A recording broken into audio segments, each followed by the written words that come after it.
was important to go in and do what you needed to do, but the big game coming up, the one that's on everybody's calendars in the NFC South, regardless of whether you like them or hate them, it's going to be Saints versus Bucs. That's going to be the game. And I'm joined by my co-host KB. How you doing, my friend? Fantastic, Gene. Thank you for having me. All right. And special guest Bob Rose. How you doing, Bob? Guys, I'm really well. Been nervous about this week, the Battle of the Titans, but other than that, I'm good. I appreciate y'all having me on. Man, I like talking football with you, and I always have. We've known each other for a couple of years now, and we can actually be honest and objective about our teams. And it's not your focus on, oh, this, my team is just, they can do no wrong. And that's what I appreciate about you is that, you can look at the flaws in your team and actually talk about them objectively. And that to me is true journalism. And that's one thing that I appreciate about you. And I do read your articles. So, shout out to you. You do a great job. Well, thank you so much. I appreciate that. And, the love right back at you. It's so refreshing, to have conversations. The bottom line is, the three of us are fans. Yeah, we have media responsibilities, but we're all fans. And it's nice to have a football debate or a football discussion about somebody that's going to be grounded. Without you never like to have a discussion with someone with their head in the clouds. We're the opposite end of the extreme, as the Eeyore, and every fan base has them. Oh, our team's 15-0, but this is gonna happen. My God, I mean, it's so irritating. But yeah, you're right. Fans that are tuning in, and I thank you for watching. Gene and I actually have worked up a nice friendship, a legitimate friendship in the last 2 years. KB, you and I have gotten to know each other a little bit better in the last year or so. So I feel bad because I have to hate you guys twice a year. But the hate comes from nothing but respect. Hey, man, right back at you, man. But this is going to be a great game. I've been watching New Orleans very closely all season and watching all their games, especially the defense, especially special teams. The facets of the game that gave the Bucs trouble last year are some of the things that I've really been watching. And shout out to your head coach and your coaching staff as a whole and what they've been able to do to get guys ready for these games. So I do want to start out. I want to talk about that Seattle game. What were some of the takeaways for you from that game? First of all, Sean Payton has built the type of team. I mean, forget the national media. The national media, still believes that New Orleans can only win indoors, and then they have to throw the ball 50 times a game. This team hasn't been that team for, 3 or 4 years. Sean Payton and his coaching staff have built the kind of squad. He can beat you at his place. He can beat you at your place. He can knock on your back door, drag you out of your kitchen, and beat you in your backyard. And that's what I respect about this team. The Seattle game, I realized that the game, the score was close 13-10, and Seattle did have some opportunities, to take the lead on New Orleans. But I think the Saints played better offensively than people give them credit for. Obviously, they were not led. They were carried by Alvin Kamara. But I thought Jameis Winston played a really gutsy game. And the Saints left opportunities on the field. They could have walked away with a 3-score victory, in my opinion. Now, they can't leave those kind of opportunities hanging out there when they play a better team, a much better team like they will this week, where they're facing them on the rest of their schedule. But this team is built to win on the defensive side of the football with defense, special teams, field position, while the offense is coming along. This offense is far from a finished product, and 41 has to carry them until it is. But I think with a couple of breaks, they can beat even an offensive juggernaut like they're going to be facing in Tampa Bay this week. I had a question for you. How Alvin Kamara that's your running back right there, and you feed him the ball. I mean, he's pretty much the centerpiece of your offense. How much of that can he handle?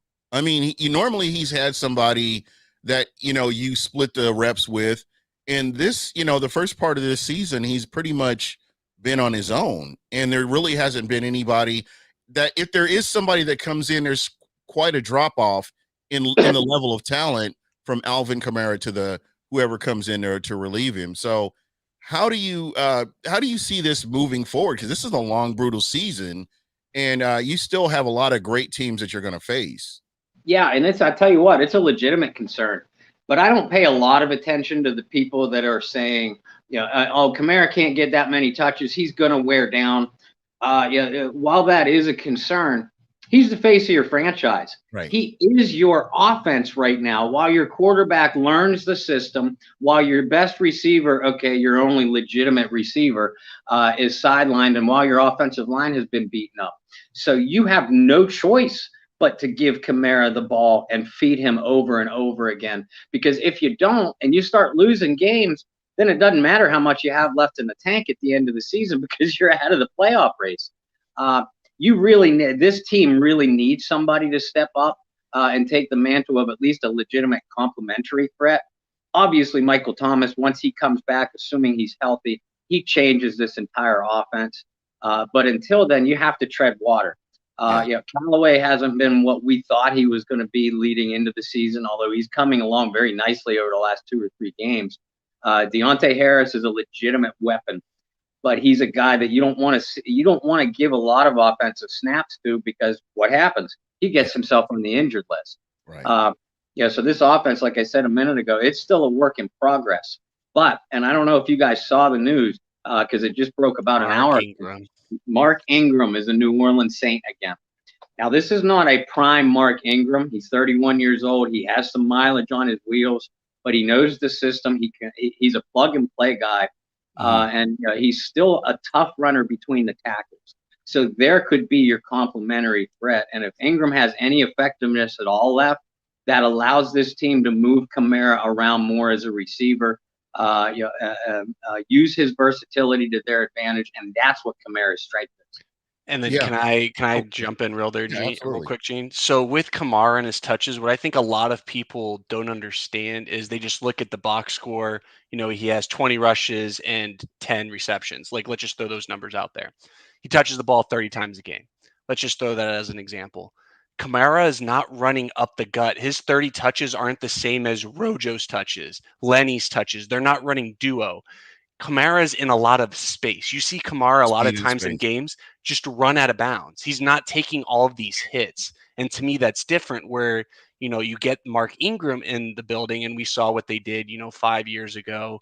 That was a great duality, especially before Kamara. He was a rookie when they both went over 1,000 yards and everything like that. But what that does is it allows Mark Ingram to run up the gut, do kind of what the Bucs do, get those 2, 3, 40-yard gains, to set up 3rd and short, essentially, whereas you don't have to give those touches to Kamara, or you don't have to throw in an inexperienced back to do that, because the last thing you need right now, and the Saints we're seeing about the top 5 teams in the NFL in terms of record are in the NFC. So getting that 6 and 7 seed it's the most important thing the Saints, a team on that bubble can really, go after right now. And you can't risk fumbles. You can't do that. We know Kamara's not going to fumble, but you need someone experienced. Kamara, to me and Gene, we've talked about this off screen. I mean, we think he's the best running back in the NFL. He's the most complete running back in the NFL right now. Yeah, Henry gives you something different, but like, if you give me the choice of McCaffrey, who's commonly referred to as the best running back in the NFL, or Kamara, I'm taking Kamara, because like, for instance, again, me and Gene were talking before you hopped on, Bob, but like when the Bucs, for instance, play the Panthers, like, McCaffrey might break 1 for 40 or 50 yards, whatever. The rest of the game, 2, 3 yard carry. Every time we play the Saints, Kamara, 6 yards, 8 yards, 7 yards, 5 yards, 6 yards. It's never a 2nd and 8 for the Saints. It's 2nd and 4. Right.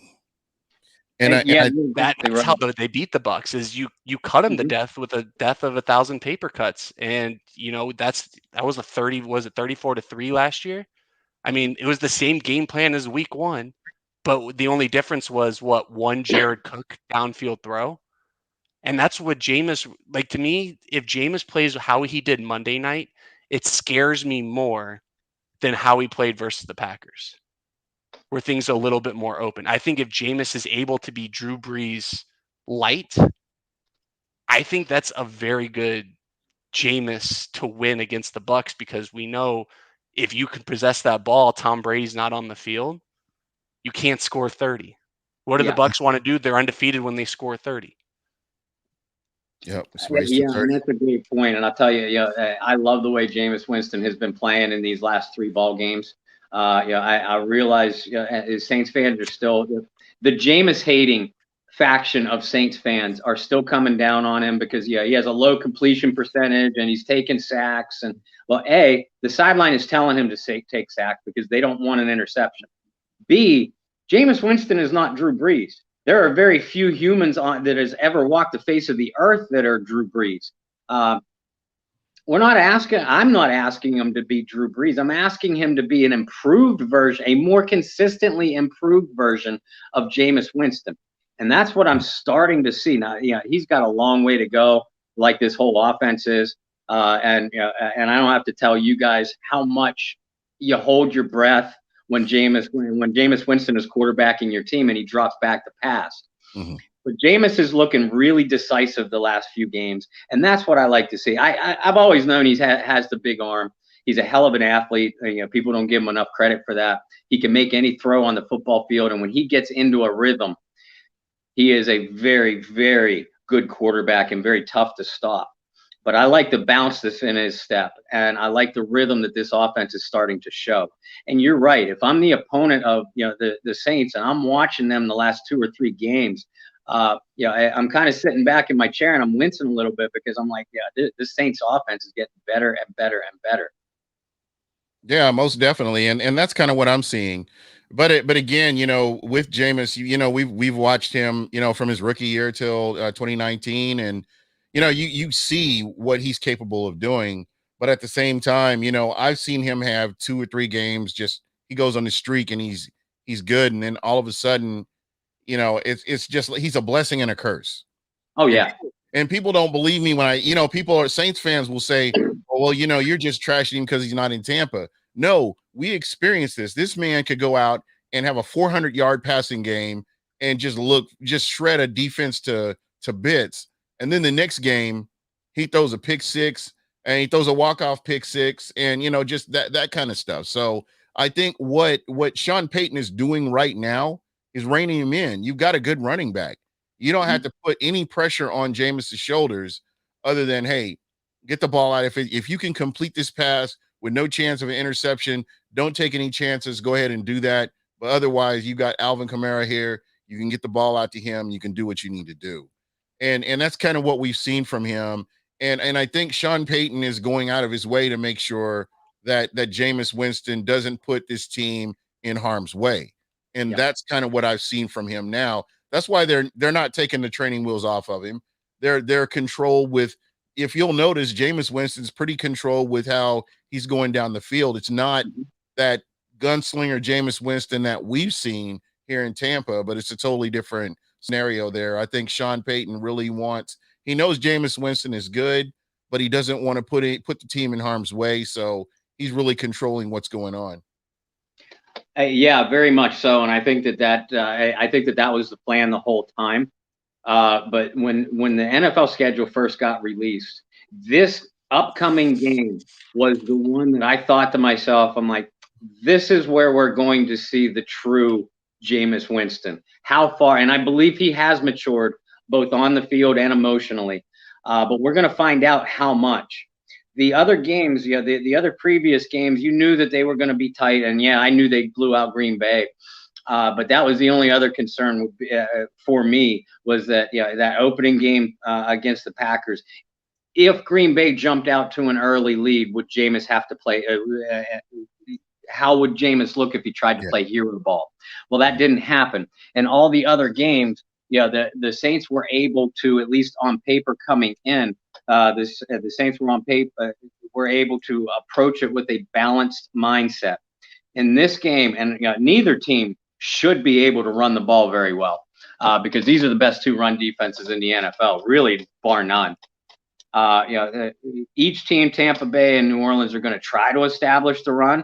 in Tampa's case is to keep Brady alive, and in New Orleans' case is to keep Winston from beating them, beating themselves. But I don't look for either team to establish much of a run. And the New Orleans defense is going to make some plays, and I think they'll do it again this week.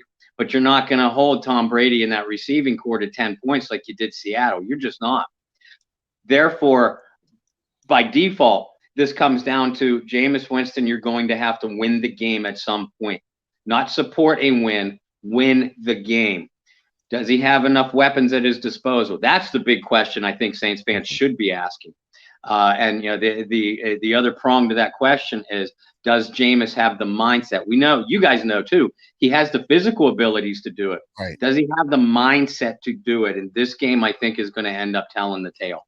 Yeah, I think being at home helps him, though.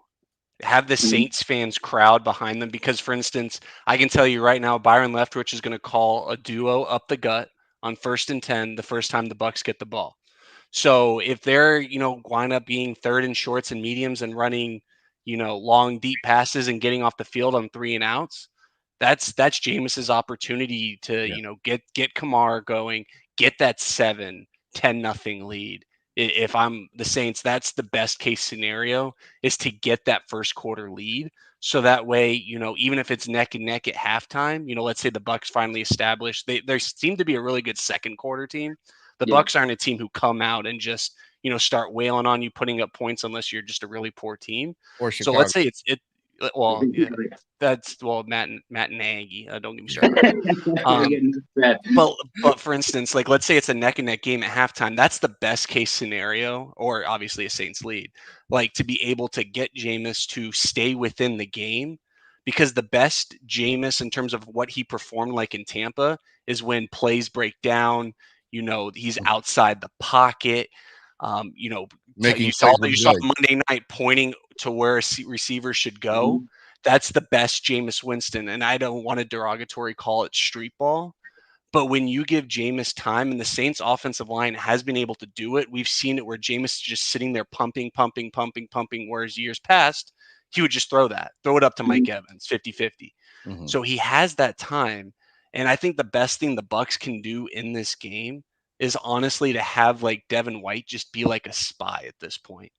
This is assuming Levante David plays, because Levante is probably one of 3 linebackers in the NFL who can play Alvin Kamara on an adequate level.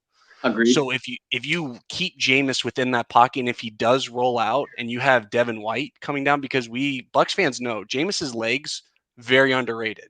Yes. You go back to that Super Bowl even with the Bucs and the Chiefs. The Chiefs' entire offense, the entire first half, was Patrick Mahomes scrambling for first downs. That's the only reason why that was even a game at most of that point. So if Jameis is able to, get those extra first downs here and there, we know Tom Brady's not going to do that. Those are the keys of the game, is to turn or to get those, key first downs with your legs, but then also turn those 2 or 3 bad throws into week 1 of last year, the Jared Cook down the sideline. Because then what's that going to do? Put the Bucs back on their heels, play the pass, worry about getting beat over their heads, and then that's when you go to Kamara. That's a great point, and I think that's the way the game is going to unfold for both sides, for better or for worse. And the defenses have to do, both defenses have to do their jobs too. And let me jump in here real quick. How comfortable are you with your defense, your defensive line and your linebacker core? Very. That's a strength. It felt like a strength coming in. Most of the fan base, and certainly myself included, was worried about the cornerbacks. That turned out to be a team strength. Knock on wood, because they're going to be tested fiercely this week.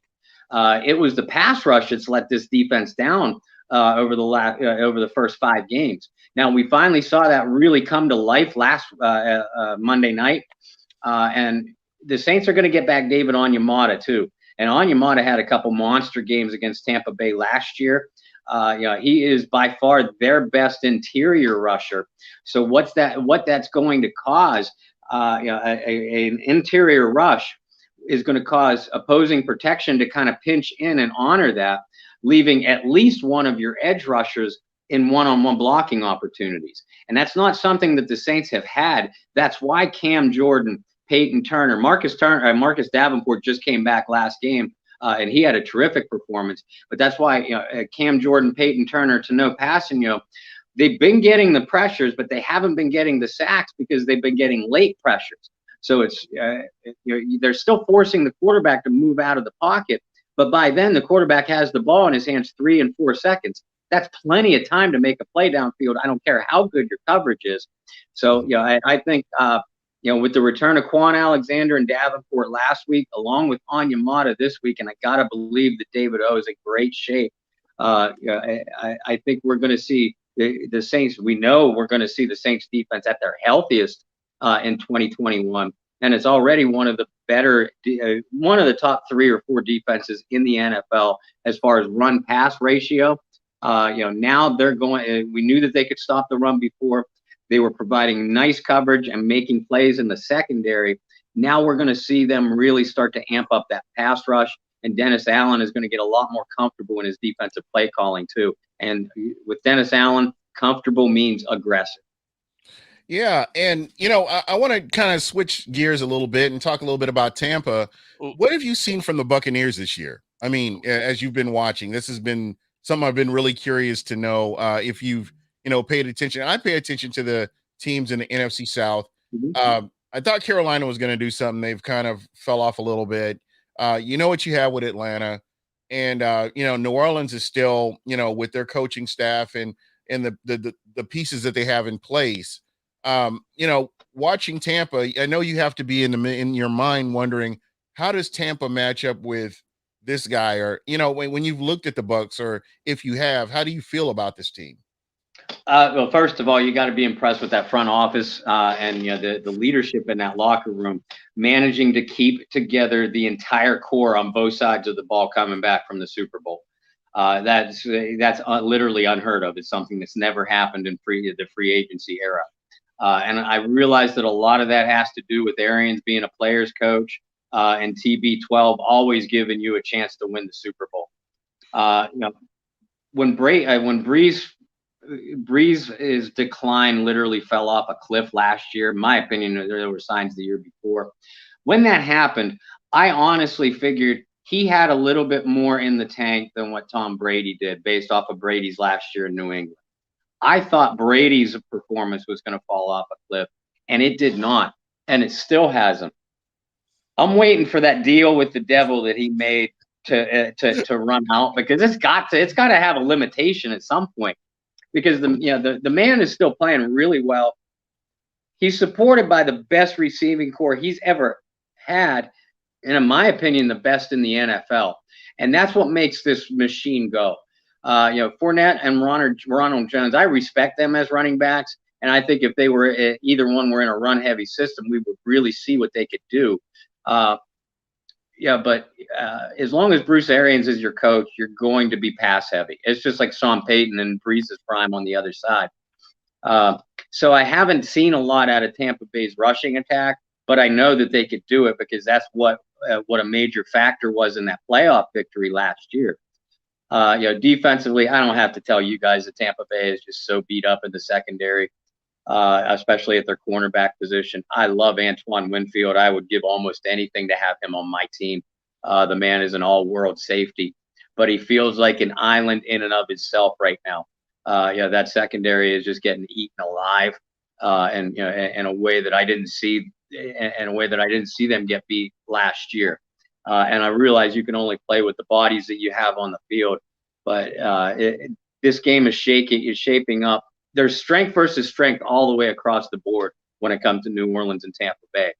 When it comes to the New Orleans Saints receiving core against the Tampa Bay cornerbacks, though, it's weakness on weakness. And I'm very interested to see which of the two units is going to be a bigger hindrance to their team, because that might end up being the difference in the game. Other than that, Tampa Bay is still as tough as any team in the league to run the ball on. The three of us mentioned that before. Rushing yards are going to be hard earned on both sides of this game. And Vita Vea, man, he is the beast incarnate. You could put him in a WWE ring And after a week of training, he's probably going to walk out as the world champion. And Ndamukong Suh, the man tapped in. If Brady made a deal with the devil, then Ndamukong Suh owns the Fountain of Youth. I continue to be impressed by how well he is playing. And as long as they're playing well up front, that's going to give Pierre-Paul and Shaq Barrett free range to the quarterback. Man, those guys played like monsters during the playoff run last year, and they're showing no signs of slowing down. And then you guys go and draft Joe Tryon, and I was like, can the rich get any richer? Because Tryon has got. I scouted him in a lot of the draft pieces that I did. Tryon has got a bright future for you guys. And you're not going to see Pierre-Paul, Shaq Barrett, or Tryon drop back into coverage very much, because that's not what this defensive system calls for. But you don't need it, because you have two linebackers in Lavonte David and Devin White. They're as good as anybody. I mean, they're right up there with Demario Davis as far as we're talking. The three of the five best linebackers in all of football are going to be on the field this Sunday. And as much as I love Demario, I love to watch linebackers play anyway. Lavonte and Devin are just such pretty athletes to watch. And they're going to make up for a lot of, I don't know which one of you guys said, that White and David are two of the few linebackers that can keep with Kamara. And that's what gives Tampa Bay such a luxury, is they not only have one linebacker that could do it, but they have two. And that's why you're not going to see Kamara. Kamara's going to get his touches, going to get his yards, probably going to see the end zone, but he's not going to run wild on him like he did with Seattle last week. And as long as you have those difference makers in the front seven, you can kind of cover up the weaknesses that you have at cornerback, at least until they get healthy. But you're going up against a beautiful deep ball thrower. So that's where the difference in this game might come in. Tampa's not going to get blown out by anybody. I realize the Rams handled them pretty easily, but that's more of an aberration than it was a general rule. Tampa Bay is just one of the more complete teams in the NFL. I saw it, and I knew they were going to be a danger entering playoffs last year, and I don't see any sign of them slowing down. Yeah, and it's going to be really interesting to see the next time we play you guys what the teams are going to look like. I mean, you're missing a lot of pieces. And I don't even know if Lavonte David's going to play. I know that they've seen him practice. We've seen him practice, but again, I don't know if he's going to be out on the field. So you go out with next man up. This is who you go out with, and again, this is just going to be a really great game. Sean Payton, he's a genius. The guy, he will end up going into the Hall of Fame, I believe, personally. Just based on what he's done, his body of work with New Orleans. And I know a lot of people may not agree with me here, but that's kind of what I'm seeing from him and what he's been able to do. And New Orleans is going to be in every game they play this season. And so, this game especially, I'm really looking forward to a close game. I don't think there's going to be a blowout on either end, but it's going to be, who makes the least amount of mistakes from what I've seen from New Orleans and from what I've seen from Tampa. That's what it's going to come down to, who makes the least amount of mistakes. So. And then I saw in the chat someone mentioned to bet on the Bucs because they're getting 4.5 on the road before that line goes up. And in my opinion, I mean, I don't bet on NFL games, but I've heard so many people that do. You never want to bet on a Jameis game. But for me, the only way that this isn't the only way I can see this being a double-digit win for the Bucs, for instance, is because there's a late game pick six. To me, I think this is going to be a close game. There might be a team who, I see the Saints coming out to a 10-0 lead before I do the Bucs, and I think this is just going to be a close game throughout. And moving forward, it's the crowd noise, and I think that's where you see the Bucs struggled in LA, because that was the first game that actually had live crowd noise for them in 2 years. Yeah. Brady had never heard a loud crowd. The offensive line, it's a completely different ball game. LA, that stadium was hype.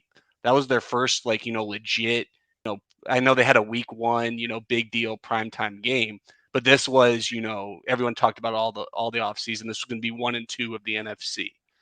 That game, the LA crowd was there. We know New Orleans is going to be there. We know how loud that stadium can be. Oh, it's crazy. So that to me is going to be a huge factor because, again, anything that could prevent the Bucs from scoring 30 worries me as a fan.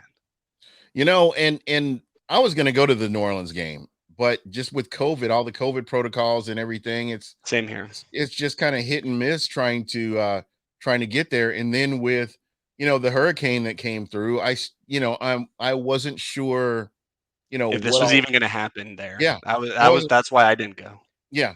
So I ended up not booking a flight and not going just because of that. But I would have loved to have been in New Orleans. That would have been the game that I wanted to see. When I think about NFC South rivalries, I know that you guys have history with Atlanta, whatever. But since the Super Bowl, we don't have to worry about Atlanta anymore. We don't even talk about it. But the new rivalry it seems like is Tampa and New Orleans. And on social media, that's kind of what I've seen. And that's the game that I would want to be at to see this team. And there are just so many subplots and storylines and stuff like that. This is just going to be a good game. And that's what I'm looking forward to. I've got so many friends that are Saints fans that poor decision making or whatever. But we're still friends, and they give me grief. Oh man, I mean my DMs were just loaded this week. Hey, I don't like you, and I'm not talking to you all week until next week or something like that. So, this is the NFC South right here. The New Orleans Saints and the Tampa Bay Buccaneers is the NFC South. I mean, you can talk about the other teams if you want to, but this is where it's at, and this is going to be the game right here. Yeah, there's no doubt about it. I think anybody coming into the 2021 season, if anybody said that it wouldn't be a two-team race between New Orleans and Tampa Bay, you were either fooling yourself or you were drinking the Kool-Aid out of someone else's fan base. Because I don't think there was any doubt about it coming in. Tampa, based off of how they finished the year, B, what they had returning, and C, the personnel lumps that New Orleans took. You had to favor the Buccaneers as far as the division went, and coming into 2021. But I've said all along, I'm like, there was no doubt in my mind that New Orleans is still a playoff team. I've seen nothing to change my mind. And I believe very strongly that this is going to be a much stronger team at the end of the year than it was at the beginning. Perhaps shades of what we saw from Tampa Bay last year. Everybody was kind of down on Brady and the Buccaneers. What were they over the first half of the year, like 5-3 or something like that? Yeah, and got a couple cupcakes, but then ran into Saints. Chiefs, Rams back to back. Yeah, and all of us, even in the Saints fan base, all of us, knew we were lucky to get Tampa Bay when we did, because Brady. I'm not as dumb as I look. I'm not an idiot, and I realized last year it was going to take Brady a while to learn the system, just as I did realize it was going to take Jameis a while to get comfortable in the system this year.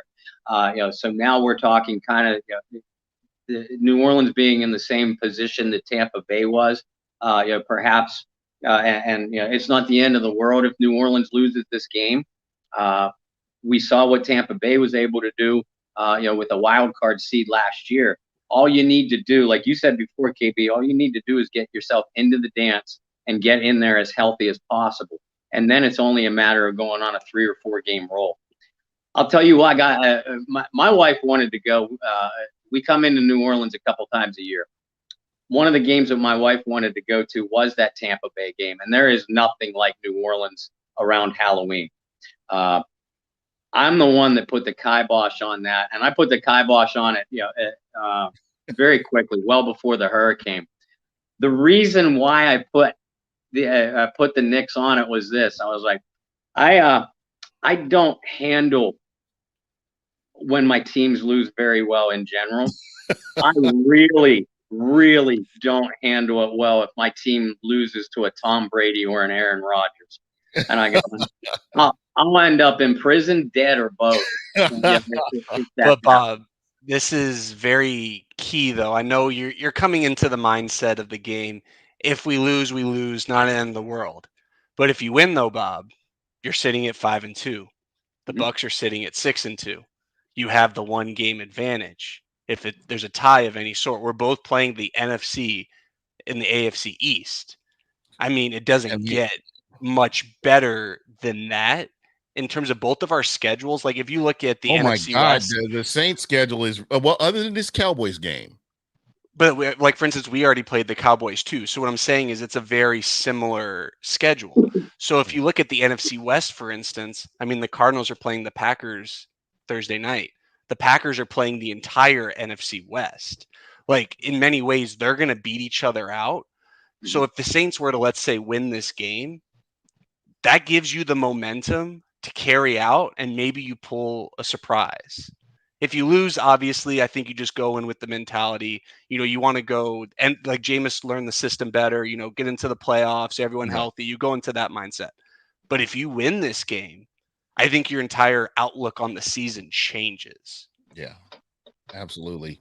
I want to know your thoughts on that though, Bob. No, I'll agree with that. And I especially think if New Orleans wins this game, the national media will start talking about the New Orleans Saints again, which always makes me roll my eyes because they have no idea what they're talking about anyway. Even with Brady, it's the same way with us. All they talk about is Brady and AB. They still don't even talk about Mike Evans. They still don't even know who Chris. I've heard people on TV call him Chris Goodwin. I'm not even kidding. I know. And I mean, Tristan Wirfs shut out Khalil Mack. Do you know who any national media member who talked about that? Brian Baldinger. That was it. Yeah, that was it. Baldinger but I'm saying like no one understands the Bucs outside of Brady and now Sherman. Sherman is like the new, he's Coach Sherman now, which don't get me wrong, that was really impressive. If he actually legitimately gave suggestions for that Chicago game and it worked, I mean, good for that man. He found a second job post career. But I think Richard Sherman is going to make an outstanding coach someday if that's what he chooses to do. He just has he has a football brain, pure and simple. But listen, I can tell you already that if New Orleans wins this game, I'm going to be the one that the Saints fan base, local fan base comes back on because I'm going to be the one saying, everybody cool your jets because it is one game. It's a big one, like you said. Because that would give New Orleans a one victory over Tampa and one victory over Green Bay. Those could be huge for tiebreakers. And like you said, Tampa Bay and New Orleans both have to face Buffalo yet. And Buffalo, I'm convinced that Buffalo is not as good as the NFC's best teams, but they're still going to be a tough out. Then you have the rest of your division for both Tampa Bay and New Orleans. And you always worry about, and this is, I think that this comes back to the history of the New Orleans Saints or the history of the Tampa Bay Buccaneers, where you're never, ever, ever going to feel comfortable. Atlanta, Carolina, they both look to be, Atlanta and Carolina again. But that isn't going to mean that we're not terrified when our teams go in to battle against them, because the NFC South is always the most unpredictable division in all of football. But you're right, the schedule sets up very nicely for New Orleans after this. I mean, they've had one hell of a road run, so they're going to get some games at home too, which are key. And again, it's all about health, for both teams, as is with most. And for New Orleans, I think the key is how much this offense is going to evolve. For Tampa Bay, in addition to health, I think for you guys, it's a question of, can your older players hold up down the stretch? Because you played a long season last year because you went to and won the Super Bowl. That takes a lot out of a player physically and emotionally coming in.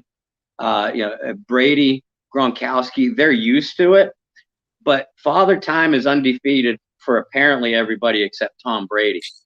But our Brady, Gronkowski, a couple of your veteran offensive linemen, and Ndamukong Suh, Richard Sherman, are they going to be able to physically hold up? Because the Bucs are an older team than what New Orleans is. I mean, forget the quarterback position. I'm talking from top to bottom of the roster. So that's something that people can't discount either. Yeah, absolutely. Bob, can I throw out a wild theory that I have here? Yeah, go and for I it. know Bucs fans know, for instance, every game that Blaine Gabbert has played in a game, the Bucs have won. Now, Bob, I'm not sure if you know this. Both times the Bucs have won the Super Bowl, what did they do? Lost both games to the Saints. Yep. So now, what if Blaine Gabbert were to come out now? I don't know what I'm supposed to think. Is Blaine Gabbert supposed to win, right? But then also we want to lose to the Saints. Do we throw Kyle Trask out there? And by the way, I love Kyle Trask with Florida. But maybe if you're going by that trend and you're Bruce Arians, you bring out Blaine Gabbert in the very first series of the game, just to see if the trend continues. But no, I am very aware that Gruden's Buccaneers lost both those regular season games to the Saints as well. And I think the three of us even talked about this in the preseason or prior to training camp, that all three of us can completely envision a scenario that's exactly the opposite of what 2020 was, where Tampa Bay pulls out the division, New Orleans ends up going into the wild card. And we know New Orleans plays well in Tampa Bay anyway. They always have. I think, and this would obviously be Bucs fans' worst nightmares, but I can completely see a scenario where that takes place again. New Orleans goes into Tampa Bay and maybe comes out with a victory. I realize that's a reach way down the road, but again, other than Dallas has impressed me. The LA Rams were my Super Bowl pick coming into the year, but other than those two teams, I don't see anybody else in the NFC being better than either Tampa Bay or New Orleans as it stands even right now. So you're not buying the Cardinals either? No, I'm not. They're a playoff team.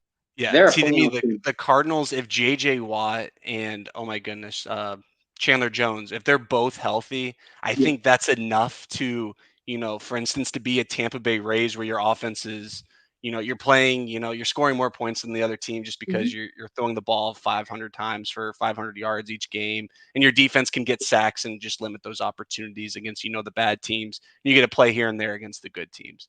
If they ended 14-3, I mean, I think that's impressive, but I still can't buy them.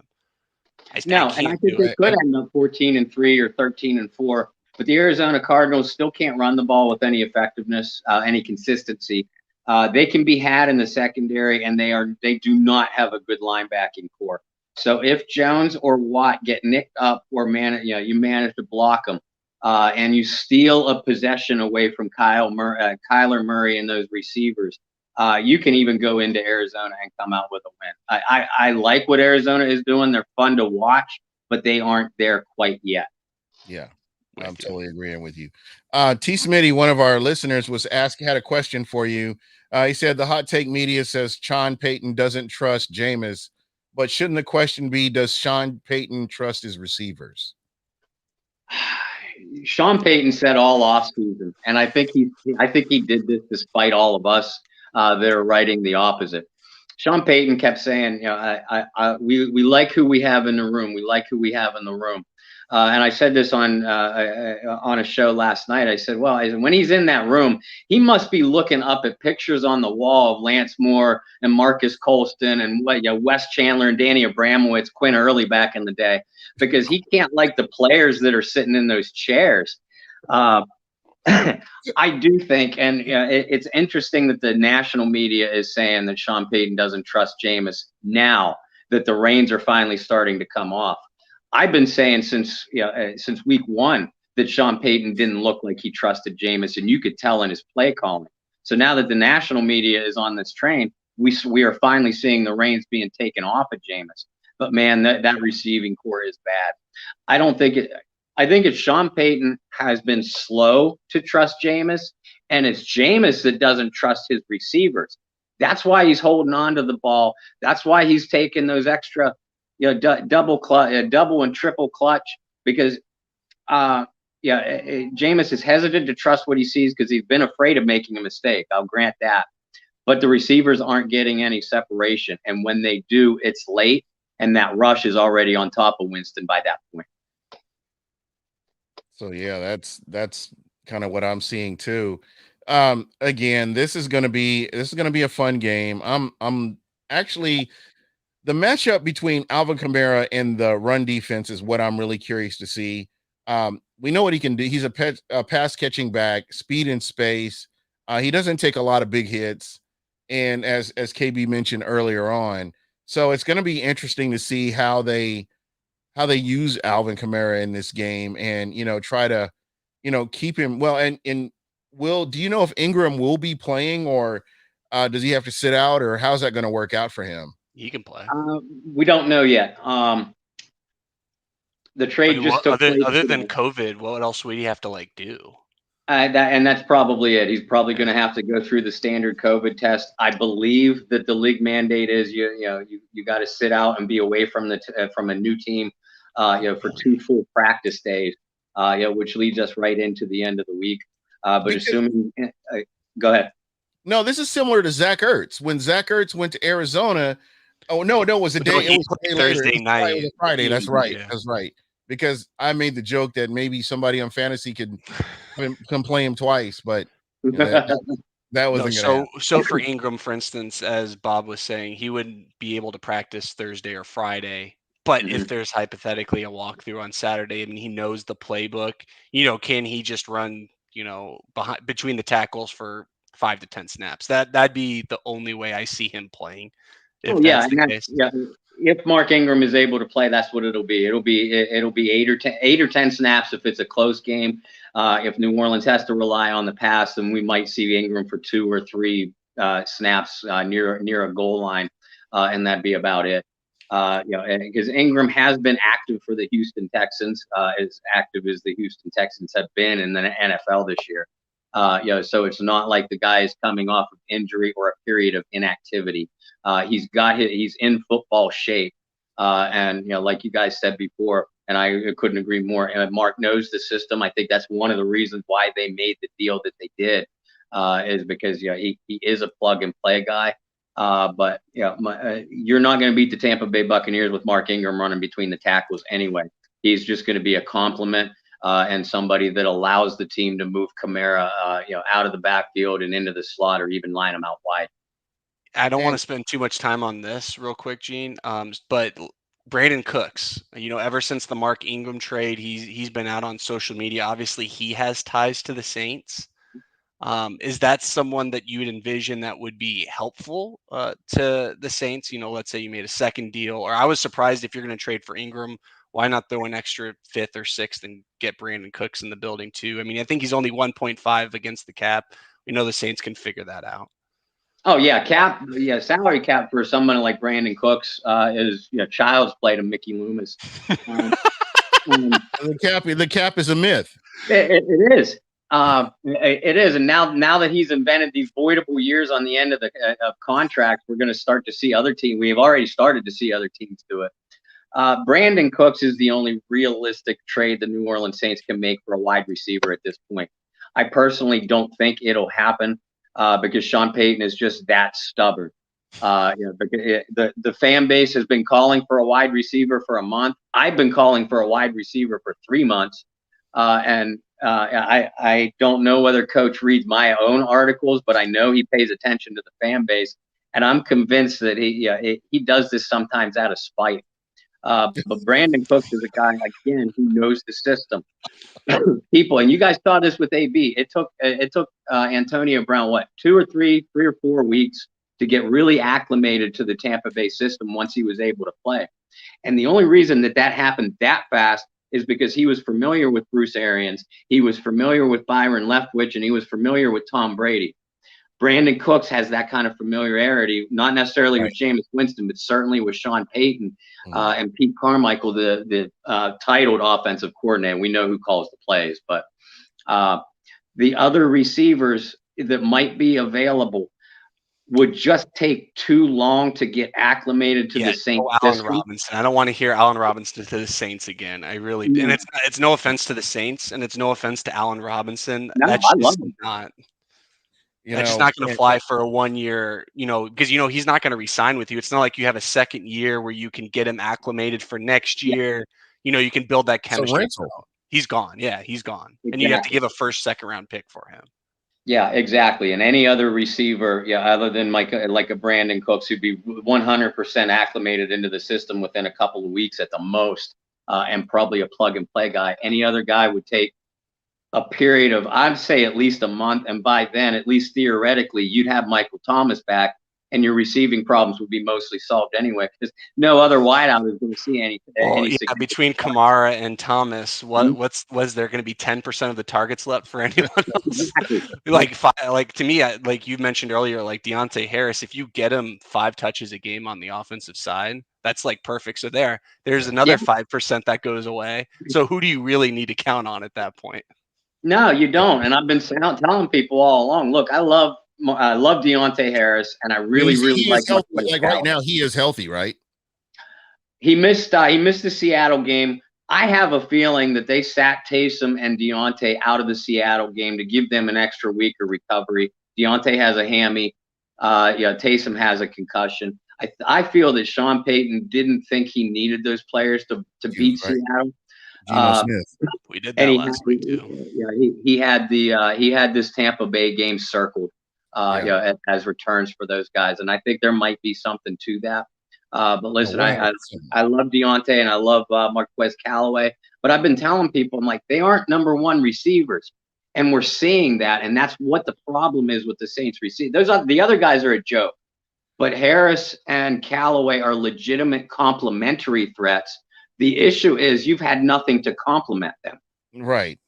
And that's kind of like, and not to get off the subject, but that's like Calvin Ridley. Calvin Ridley is a complimentary. I'll go head to head with anybody on this. He's not a guy that's going to take over the game like a Julio Jones. No. You put him on the opposite side of a top tier receiver, and he's a monster. But he's not going to make those. He's not going to make those plays on his own. Well, Calvin Ridley, to me, for instance, is very talented. But if we're going to stick on to the Saints as, our subject of conversation, there's no better person who schemes someone open better than Sean Payton. Right. I don't want to hear Andy Reid.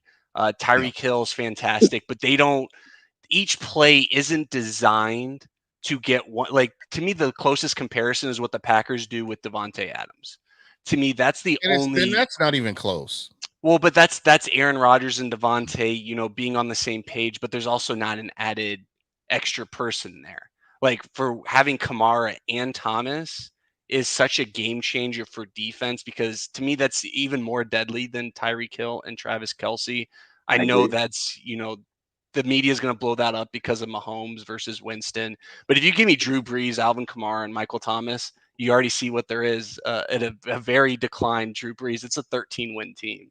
Right. Like that, and that's as simple as it is, because all you have to do is get those 6, 7, 8 yards every single play.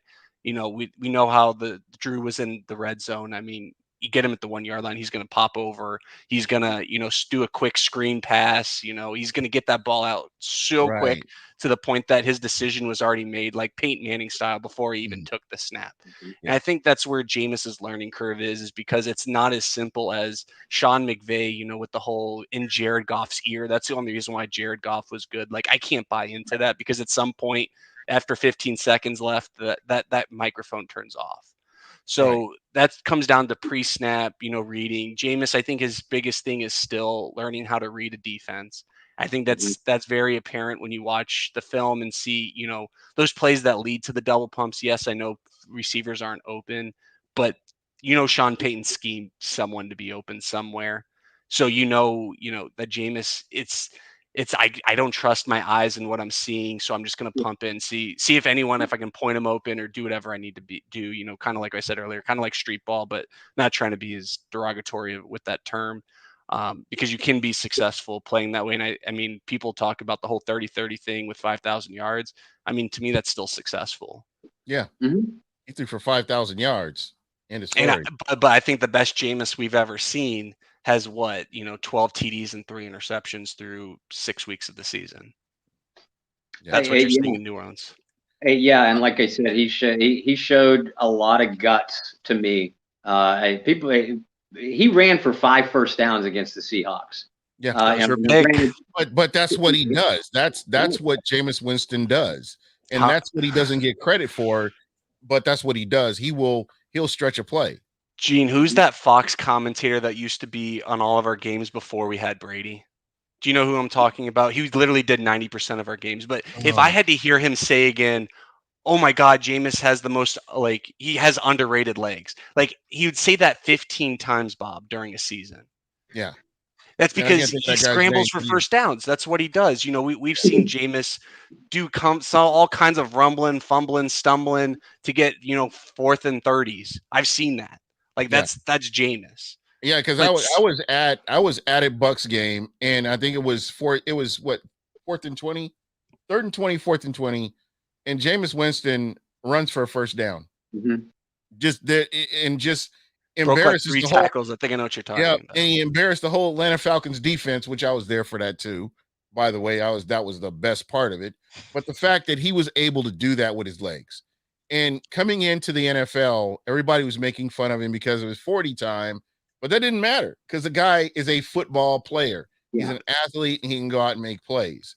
The only thing to make fun of him is his workout routines. That's it. I just had to throw that one out there. He's a natural goofball. And well, I think his trainer is more of the goofball. I think Jameis, he's good. Like, players love him. Yeah. Right. I mean, at the end of the day, like, he is who he is. Here in Tampa. He might not be Tom Brady, in terms of leader, but I've never seen someone try so hard to be a leader in my life. Yeah. I mean, he was at least putting himself out there. He needs to balance a ball while he's doing, dumbbell bench presses. He needs to have a dog chasing him when he's throwing towels instead of footballs. Like, I mean, at some point, I do have a question from one of the listeners is asking, do you see Michael Thomas being traded next offseason if he gets hurt again, or if he isn't productive as he has been past few years back?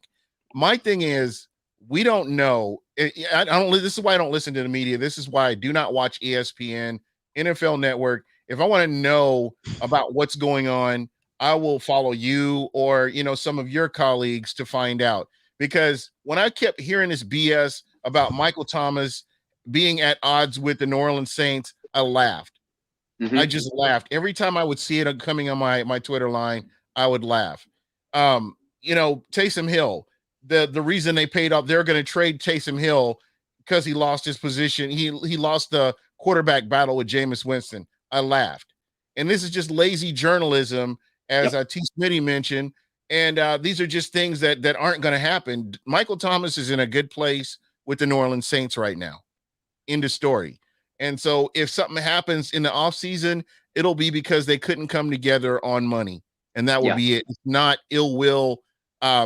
Michael Thomas doesn't like Sean Payton or Mickey Loomis or vice versa. It's going to be because they couldn't come together on money. But as far as the team goes, they're fine. They're good, and they have been good this whole time. Mm-hmm. Well, isn't Michael Thomas's only real beef with the organization with Chauncey Gardner-Johnson? I mean, like, other than that, I mean, there was the whole money thing, but like every player at some point has held out for money or, has their agents, things become publicized because that's how you get money. Yep. Well, and the fight with Chauncey Gardner-Johnson, that actually it got to be a bad fight. People don't realize how bad. But a lot of under people's skin, though. Everyone. I think his mama probably slapped him at one time or another. But Mike has gotten into it with Marshawn Lattimore many a time in training camp practices too. Lattimore gets under people's skin. Well, just ask Mike Evans. He lives in Mike Evans' brain. Metcalf. Jeez.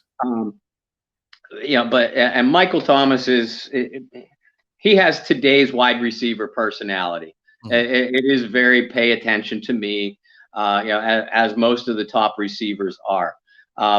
David, you asked the question. Gene actually reached out to me and DM'd me when the Thomas trade rumors, first started growing.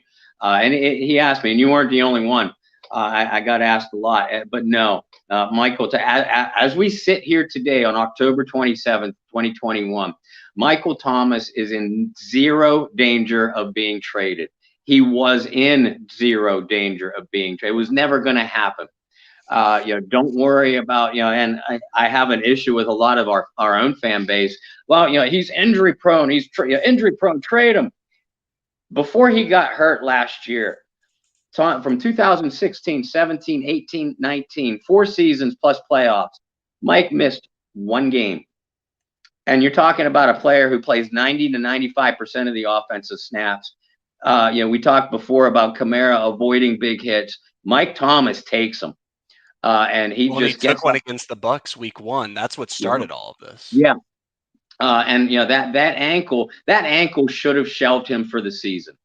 He came back, and it was a combination of the team kind of pushing him a little bit to come back early, but Michael Thomas is not going to do anything that Michael Thomas doesn't want to do. So he came back to help Drew Brees hopefully get a ring. That didn't work out. There was some miscommunication with Thomas, the medical staff, and team officials, and that's why the surgery. Mike Thomas did not want to go under the knife, and I don't blame him. I hate surgery. A lot of players aren't, because keep in mind, a lot of these players, where they've come from, they may have never had an injury before. Right. That's a huge mental hurdle for someone like AB. We heard had a torn MCL, like similar to Brady, for like 2.5 years, but never got a surgery for it, and he just got it. Now we're seeing a different AB. And I want to throw something in here real quick. Talking about Michael Thomas, when the alleged contract dispute that NFL Network and ESPN was over politicizing, it was nothing. It wasn't a big deal. They just hadn't come together on money. It wasn't he sent like out for 2 days. Yeah. And that's all it was, but it was just precautionary, and they had already worked through it. And this is what I don't get is how these people have credibility. And that's why it's important to support local media, regardless of what team you like. If you want to learn about another team, support local media, support the people that are boots on the ground. Don't support the people that are throwing out the narratives on TV, and they're throwing out all these stupid stats that don't mean anything, or these dumb box scores that aren't helping anybody.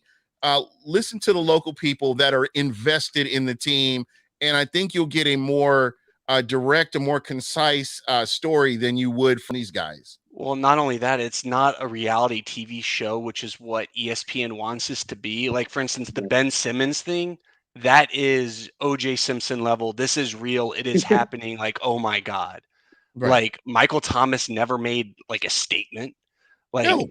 Sean Payton. My whole thing. But Sean Payton came out, then he in a press conference was basically like, this is exactly what happened. And then the media decided to take that story and fill in the gaps. Yeah, to give you the viewers something to be like, oh my gosh, about. It's unbelievable. It really is. It is. And a lot of the same kind of fires were attempting to be started before Kamara signed his deal too. Because Alvin was coming off of he didn't miss a lot of playing time, but he was beaten up in 2019. So a lot of media members, well, now Kamara is looking to sign a new contract, and he's coming off his worst season. Yeah, like you guys said, and I say it often, usually on these national posts on Twitter and Facebook. I just do your homework, just a tiny bit. And if you're not willing to do your homework, or have these analysts, they have a staff that does their research for them. Have someone do your work, because if I have a question about the Tampa Bay Buccaneers, I'm coming to you guys, because your local media. You're not having to worry about covering all 32 teams. You're not having to worry about putting on a show that has to be reality, or have producers that tell us what to say. Right. And for the record, folks, if you're listening, Pro Football Focus, stop following them. Stop. Yes. Pro Football Talk. Excuse me. I was about to say, Trevor about to come down here from Charlotte and kick your ass. Pro Football Focus up. Pro Football Talk. Mike Florio. I got to say, please do not listen to this man. He's got vested interest in whatever he says. It's not beneficial. It's not accurate. And I'm just shocked that NBC continues to allow this guy to have the leeway that he has, and he gets away with saying this stuff. and there's no accountability for him saying it. So did you see what he wrote? I mean, I because of Gene, I mute Pro Football Talk. However, screenshots and things all of a sudden, they make the way to the timeline. But Bob, I want to give you an example here. Tom Brady, everyone's making this big deal. It's maybe because of Colin Cowherd, but the backwards hat quarterback thing. Tom Brady on Sunday, Bob, wore a hat backwards, and this man is literally putting him down about how this is going to ruin the Bucs season because he's too comfortable now. He's all the show. This is the kind of stuff that Gene's referencing. Mike Florio's just a clown, and I can say anytime in my show, Brady or the Bucs do anything, it's story immediately with this stupid spin. Yeah, and eventually I just caved and I just muted it. I just can't look at it anymore. And I'm with Gene. Florio has been muted blocked for quite some time. The only time I see something from Florio is one of my followers or my site, retweets or comments on it.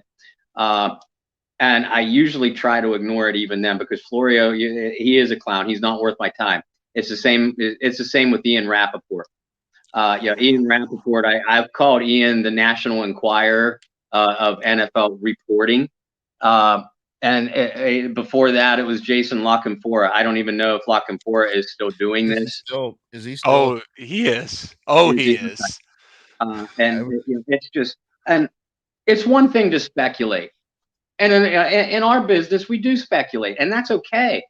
But don't come across to me like you have legitimate sources in the building or with the team that you're supposedly reporting this for. I would be just fine if an Ian Rappaport or a Florio or a Lockenfora would say, well, my guess is this is what could happen or what I see happening, my prediction. Because predictions are just that, they're personal opinion.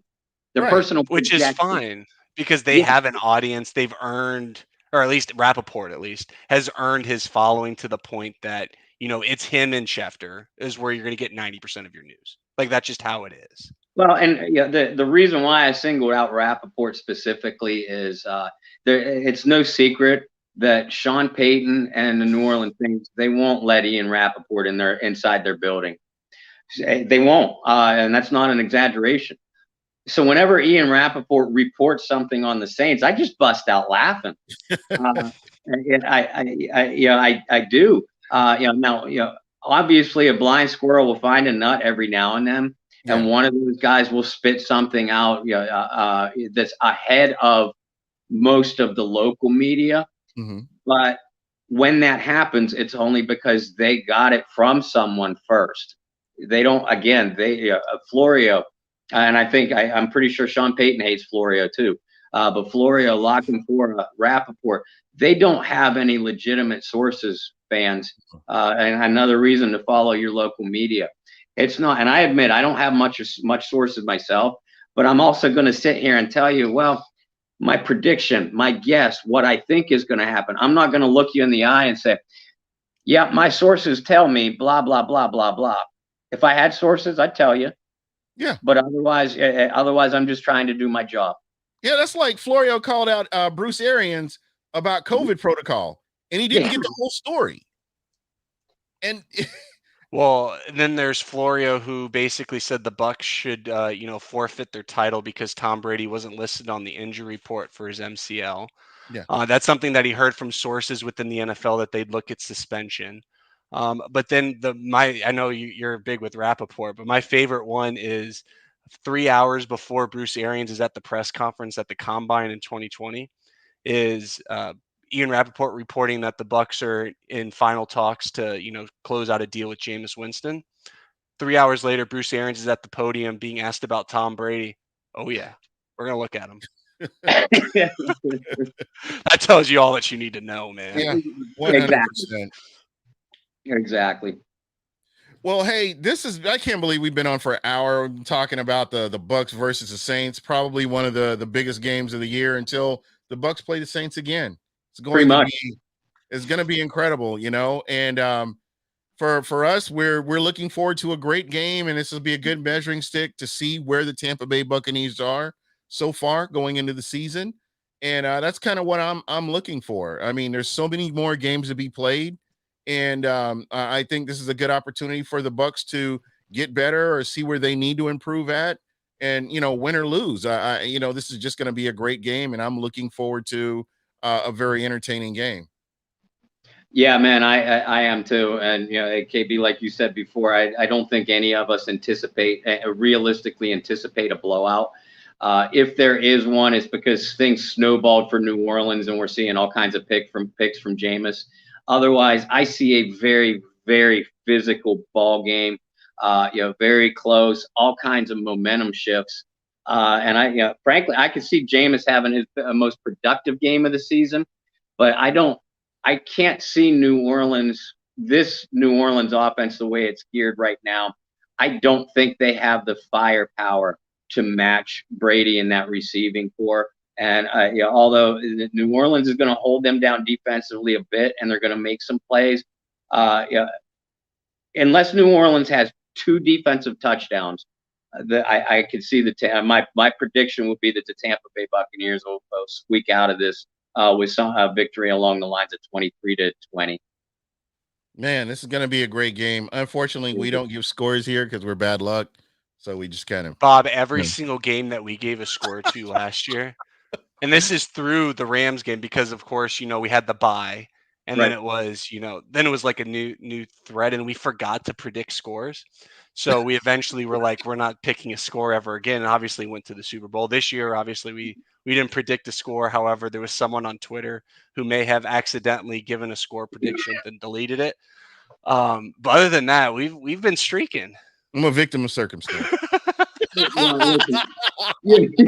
was a complete accident too. Like, he didn't even think about it, and I was like, "Jay, delete this now." You're talking to one of the most superstitious people that's ever walked the face of the earth. So I get it. One of the reasons why Kyle Mosley and I don't have regular Bayou Blitz podcasts during the year anymore is because every time we did and did not have a guest on the prior week, they lost. So we're not alone. So we shelved, and now don't get me wrong, Kyle and I have both have had crazy busy personal lives. And I promise you, we will get back to doing regular Bayou blitzes. We're going to kind of reformat and go on. But yeah, basically we shelved the entire regular season format, and are just sitting on the back burner because of almost solely superstition. Well, if you ever need a guest for non-Bucs weeks, because we're obviously not going to help your juju, like maybe we do the Bucs podcast like the week before, like a week and a half out of the game, we might come on, but I don't think we can do. Now that you're telling us that, we can't join that week before. We can't exactly. do that. We can't make that happen. That's preseason draft. We'll be there. Hey, and Bob, tell everybody how they can get a hold of you. Folks, I can be found on Facebook. Very simple. BOBROSE, Bob Rose. Over on Twitter, I'm at BobbyR2613. And I do post all of my articles on my personal pages. But you can find my work, Kyle Mosley's, John Hendricks, Brendan Boylan's, all of our work through the Saints News Network. Saints News Network on Twitter, at Saints News, or Saints News Network on Facebook, at Saints News over on Twitter, or the SI.com team channel. We do all the articles for the New Orleans Saints the Sports Illustrated website, which is certainly an honor. A lot of work, a lot of expectations, but an honor. That is awesome. KB, tell everybody how they can get a hold of you. Bucs_Barrett. Pretty simple. And last but not least, you can reach me at Buc What You Heard. I do want to shout out. Exactly. Name of the podcast. And I do want to shout out Smack Apparel and also Bucs Report, who gives us the opportunity to do what we do. So thank you to both of you guys. And last but not least, before I roll out of here, I am starting the Donovan Smith apology tour because I have not a problem admitting I was wrong. And I know that I've gone on record, I've gone on video saying I'd like to launch his ass into the sun. But in spite of that, just what we've seen from him, the improvement that we've seen from Donovan Smith, I mean, he's gone out, he's gotten better. He's really cohesive with his quarterback. His run blocking, which was always good, has just got just a lot of facets to his game have gotten better. And let's talk about the guy as an Iron Man. He's out there on the field, and best ability is availability. So, Gene, can I end it on one thing real quick with you that? go right ahead, my friend. What if I told you both the most important matchup to this game wasn't Levante David versus Alvin Kamara? Wasn't Mike Evans versus Marshawn Lattimore? It's Donovan Smith versus Marcus Davenport. That is the most important matchup to this. Donovan, I think he has had a Pro Bowl caliber season. It's kind of hard to do with Teron Armstead and what's his face for the 49ers, Trent Williams. Yeah. That's just really hard to break into the Pro Bowl there. But I think he's had that kind of season, which is obviously fantastic. But if Marcus Davenport, is he real? Is he going to play up the competition? Is he going to stay healthy through the game? Because I think Trey Hendrickson was the difference last year. Yeah. But if Marcus Davenport actually hits his potential, you have Trey Hendrickson. Yeah, there you go. Again, and that was the big thing when he was being drafted was, what the potential. He's a work in progress, but his potential, if he reached his potential, he'll be a monster. OJ Howard. Yeah. One last question for you, Bob. I just thought about him. Andres Pete. Where's he at? He's done. He's done? He tore that back. He's done for the year. Calvin Throckmorton will start at left guard. If Throckmorton struggles, and Throckmorton, by the way, played really well at right guard, while Eric McCoy was out and they had to move Ruiz into the center spot. But Throckmorton is a player. He's going to be tested by that Bucs interior. The names is a long and distinguished one. But Throckmorton should be up to the challenge. If he gets, knock on wood, if he gets dinged up or plays poorly, the next option would be to bring in James Hurst, who has played mostly tackle for the Saints, but Hurst was a starting guard in his previous career with the Baltimore Ravens. So he's a swing player that could be very effective too. But Andres Pete is done for the year. Will Lutz is done for the year. That was official. Yeah, that was official yesterday. Lutz had some complications.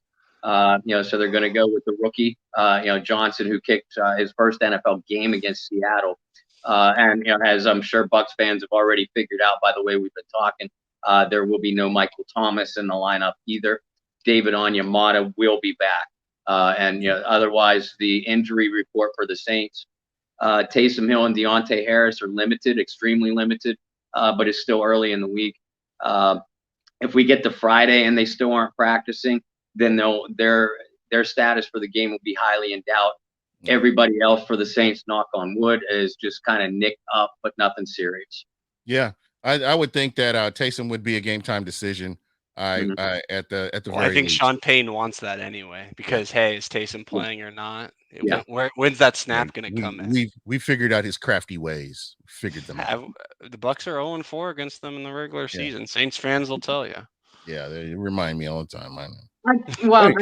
I see Saints fans coming at you guys. That's why I left the numbers to myself. I mean, I'm a football historian, as y'all both know. But you guys know the history between the Saints and Bucs, the history between the Bucs and Peyton specifically. There's just so many juicy matchups on both sides of the ball. This is going to be one entertaining game to watch for sure. Yeah, absolutely. Yeah, I always get in my feelings because he punked our head coach in right after a game, and I've never forgiven him for that. Yeah, but it was Cutter though. So. It was Dirk Cutter too. But anyway, that's for another time. Guys, thank you so much. I'm going to let you get back to your evenings. I appreciate you. Everybody in the chat, thank you so much. If I missed anybody, I'm sorry. I will make sure that I try to get you back on here next week. But look for us next week. Go Bucs. Again, Bob, thank you so much. And we are